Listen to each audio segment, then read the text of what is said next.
Hello viewers, welcome to Bhavani కథల ప్రపంచం. ఈ స్టోరీ మీకు నచ్చినట్లయితే నా ఛానల్ని సబ్స్క్రైబ్ చేసుకొని నన్ను ప్రోత్సహించండి వ్యూవర్స్. సరే, కథలోకి వెళ్ళిపోదాం. కాల్గల్ విభిన్న ప్రేమ కథ 27వ భాగం. ధ్రువ్ వెంకటాచలం ఆఫీస్కి వచ్చి అతను చెప్పకముందే అతని ఎదురు కుర్చీలో కాలు మీద కాలేసుకుని కూర్చొని, మాకివ్వాల్సిన పేమెంట్ ఎప్పుడు ట్రాన్స్ఫర్ చేస్తున్నారు అని అడిగాడు. బిజినెస్ లాస్లో ఉంది బాబు. నెక్స్ట్ కన్సైన్మెంట్ వచ్చి ప్రాఫిట్ రాగానే తప్పకుండా ఇచ్చేస్తాను అన్నాడు వెంకటాచలం. పేమెంట్ గురించి పక్కా అగ్రిమెంట్ చేసుకున్నామనుకుంటాను. ఆ టైం పీరియడ్ పెరిగితే ఏం చేయాలో తెలుసు కదా అన్నాడు ధ్రువ్ సూటిగా చూస్తూ. ఆ మాటకు నిజమే, వీడి ఈరోజు తేడాగా ఉన్నాడు, ఎప్పుడూ లేనిది బిజినెస్ రూల్స్ మాట్లాడుతున్నాడని వెంకటాచలం ముఖాన్ని కోపంగా పెట్టి అంతలోనే నార్మల్ అవుతూ తాను కూర్చున్న ఎండీ చైర్లో నుండి లేచి ధ్రువ్ వైపు వచ్చి అతని పక్కనే ఉన్న చైర్లో కూర్చుంటూ, మనం ఒక అండర్స్టాండింగ్తో ఉన్నాం కదా బాబు, ఇంకా ఈ అగ్రిమెంట్స్ మాట ఎందుకు చెప్పు అన్నాడు. అతని సమాధానానికి ధ్రువ్ అని నిట్టూర్చి, మనం ఒక అండర్స్టాండింగ్తో ఉన్నాం రైట్ అని కూర్చున్న చైర్లో నుండి లేచి ఎండీ చైర్ వైపు వెళ్ళి అందులో కూర్చున్నాడు. దాంతో వెంకటాచలం కూర్చున్న చోట నుండి దిగ్గున పైకి లేచాడు. అలా చూస్తున్నారేం, అక్కడే కూర్చోండి. ఓ, నేను మీ చైర్లో కూర్చున్నానని చూస్తున్నారా? మీరే కదా ఈ కంపెనీ నాదే అన్నారు, అందుకే కూర్చున్నాను, తప్పా అని ఎదురు ప్రశ్నించాడు ధ్రువ్. ఈరోజు నువ్వు చాలా హాట్గా ఉన్నావు, కాసేపు నీకు ఇష్టమైన రూమ్లోకి వెళ్ళి రిలాక్స్ అవ్వు బాబు, నీకు కావలసింది పంపిస్తాను అన్నాడు వెంకటాచలం. తప్పకుండా వెళ్తాను అంకుల్, అయితే ఆల్రెడీ రుచి చూసిన బ్రాండ్స్ ఇప్పుడు నాకొద్దు, ఐ వాంట్ సంథింగ్ న్యూ అన్నాడు. అలాగే బాబు, అయితే కాస్త లేట్ అవుతుంది అన్నాడు వెంకటాచలం. నేను చెప్పే అడ్రస్కి వెళ్ళి నాకు కావలసిన అమ్మాయిని తీసుకొస్తే లేట్ అవ్వదు అన్నాడు. సరే చెప్పు బాబు అని మేనేజర్ వైపు చూసి, ఆ పనేదో త్వరగా చూడు అని నిలుచున్న చోటనే ఉన్న కుర్చీలో కూర్చున్నాడు వెంకటాచలం. అడ్రస్ రాసుకోండి చలపతి గారు అని ధ్రువ్ చెప్పగానే ఆ అడ్రస్ విన్న వెంకటాచలం షాక్ అవుతూ ముఖం ఎరుపు రంగులోకి మారిపోయింది. దాంతో, ధ్రువ్, నువ్వు ఎవరి గురించి అంటున్నావు అని కోపంగా అరిచినట్లుగా అడిగాడు. మీ అమ్మాయి స్వీటీ గురించి చెప్తున్నాను అంకుల్ అని సావధానంగా అని, మొన్న పబ్లో చూశాను, చాలా సెక్సీగా ఉంది, ఎలాగూ మీ అమ్మాయే కదా, అరేంజ్ చేస్తారని ఇక్కడికి వచ్చాను అన్నాడు. హౌ డేర్ యూ, నా కూతురిని నీ పక్కలోకి పంపించమని నాతోనే అంటున్నావా, నీ అంతు చూస్తాను అని కోపంగా అరిచాడు వెంకటాచలం. అలవాటు చేసింది ఎవరు అంకుల్, నేను పేమెంట్ అడగడానికి వచ్చినప్పుడల్లా అమ్మాయిలను పంపించిందెవరు అని నిదానంగా ఎదురు ప్రశ్నించాడు. అయితే మాత్రం నా కూతురిని అడుగుతావా అన్నాడు. సరే అడగను, ఇప్పటి వరకు మాకు రావాల్సిన పేమెంట్ పైసాతో సహా నాకు ఇప్పుడే ఈ క్షణమే ట్రాన్స్ఫర్ అయిపోవాలి. మీది మాత్రమే కాదు, మిమ్మల్ని ఆదర్శంగా తీసుకొని మాకు పేమెంట్ ఆపిన అందరూ వెంటనే పేమెంట్స్ క్లియర్ చేయాలి, లేదంటే నేనే స్వయంగా ఆయా డీలర్స్ యొక్క అందమైన కూతుళ్ళని కిడ్నాప్ చేసి నా ముచ్చట తీర్చుకుంటాను అన్నాడు. నో, నువ్వు అలా చేయలేవు అని అరిచాడు వెంకటాచలం. నేను అలా చేయగలనో లేదో మీకు బాగా తెలుసు అంకుల్, అయినా నేనేమి బలవంతంగా వాళ్ళని లొంగ తీసుకోను, ఆ అవసరం కూడా నాకు లేదు. నేను టార్గెట్ చేస్తే వాళ్లే వచ్చి నా ఒళ్ళో వాళ్తారు. ఇప్పుడు మీ అమ్మాయి డీటెయిల్స్ సగమే చెప్పిన నాకు మిగిలిన డీటెయిల్స్ తెలియవని అనుకుంటారా? అలా అనుకుంటే మీరు పొరపాటు చేసినట్లే అని చెప్పండి, ఏం చేస్తారు? మీ అమ్మాయిని పంపిస్తారా లేక పేమెంట్ పంపిస్తారా అని అడిగాడు. వద్దు, నా బిడ్డను టార్గెట్ చేయకు అన్నాడు వెంకటాచలం. చేయకూడదు అంటే ఏం చేయాలో తెలుసు కదా అన్నాడు. సరే అని ఎవరికో ఫోన్ చేసి రాజేంద్ర గ్రూప్కి పంపాల్సిన మొత్తం పేమెంట్ వెంటనే క్లియర్ చేయి అని చెప్పాడు. కానీ సార్ అన్నాడు అవతల వ్యక్తి. చెప్పింది చెయ్యి అని ఫోన్ పెట్టేసి, చెప్పాను బాబు, పేమెంట్ అయిపోతుంది అన్నాడు వెంకటాచలం.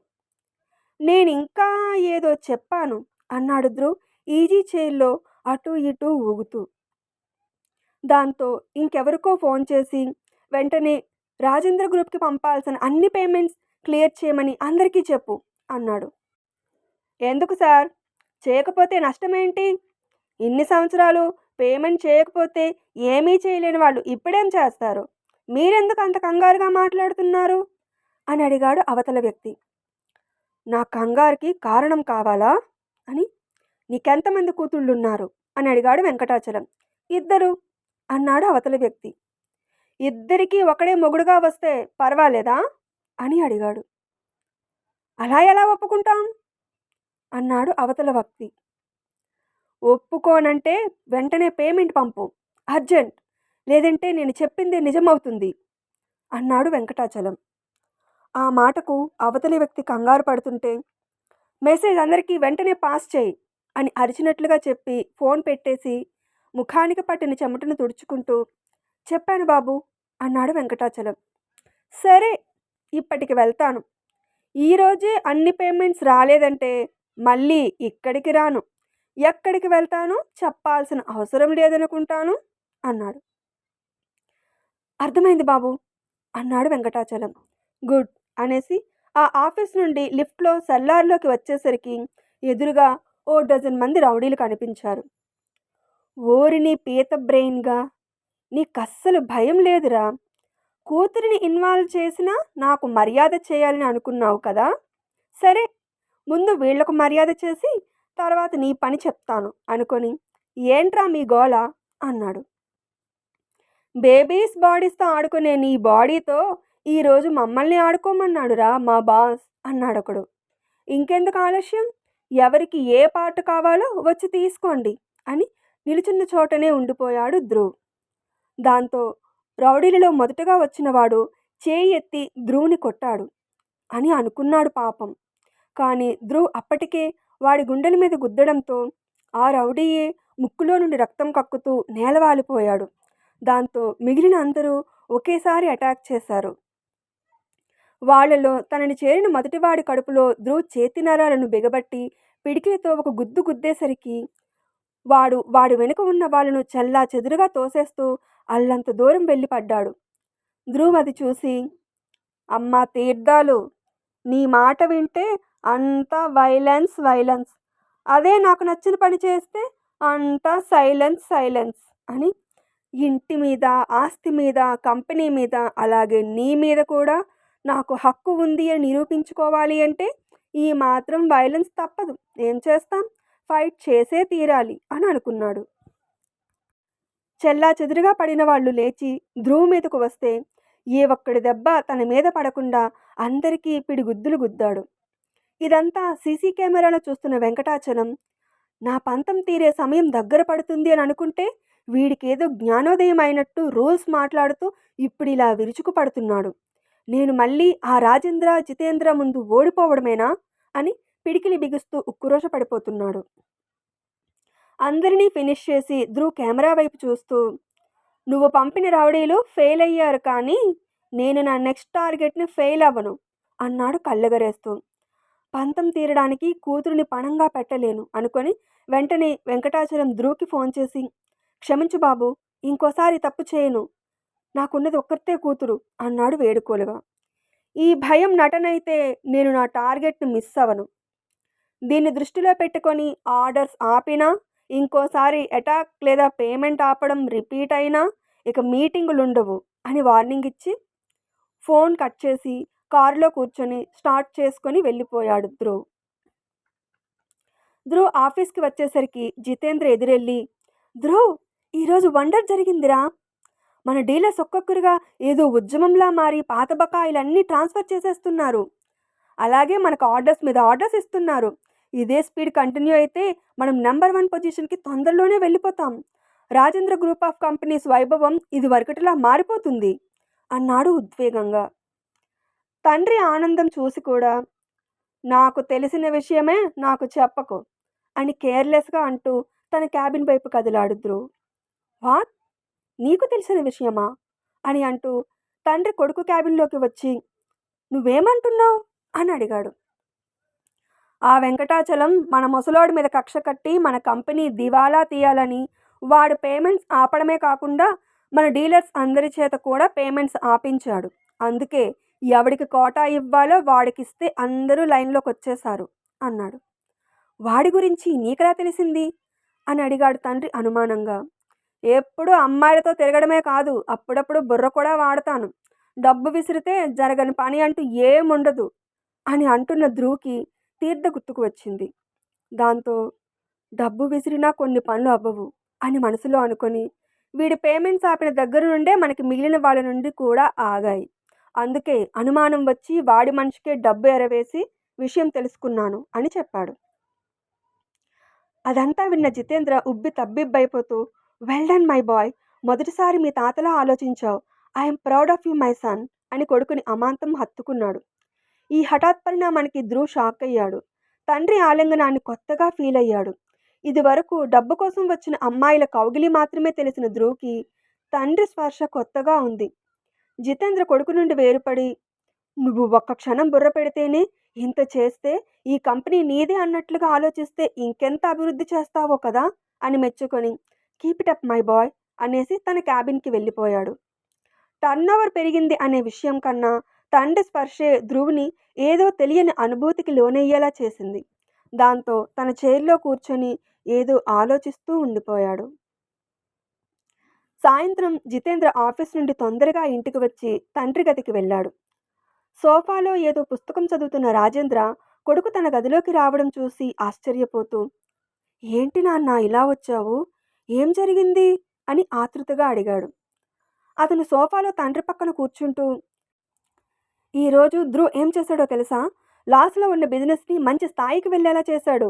ఒక్కసారిగా మన బ్యాంక్ బ్యాలెన్స్ పెంచేశాడు" అని ఆనందంగా చెప్పాడు. "ఏమంటున్నావు జితేంద్ర?" అని అడిగాడు తండ్రి. దాంతో ఆఫీసులో జరిగిందంతా చెప్పాడు. అది విని రాజేంద్ర ఆనందపడుతూ, "ఇంటికి కోడలు వచ్చింది, మన జీవితాల్లో వెలుగు కనిపించింది" అన్నాడు. దాంతో అప్పటి వరకు నవ్వుతున్నట్లుగా ఉన్న జితేంద్రకు ఆ మాట రుచించలేనట్లుగా లేచి, "నాకు పని ఉంది నాన్న" అంటూ బయటకు కదిలాడు. తీర్థ డైనింగ్ సర్దేసి రాజేంద్రను భోజనానికి పిలవడానికి వెళ్తుంటే ధ్రువ్ ఆమెకు అడ్డుగా వచ్చాడు. అతన్ని చూసి ఆమె పక్కకు తప్పుకోబోతుంటే అటుగా కూడా అడ్డి ఆమెనే చూస్తున్నాడు. కన్నార్పకుండా ఆమెనే చూస్తుంటే, "ఏంటి?"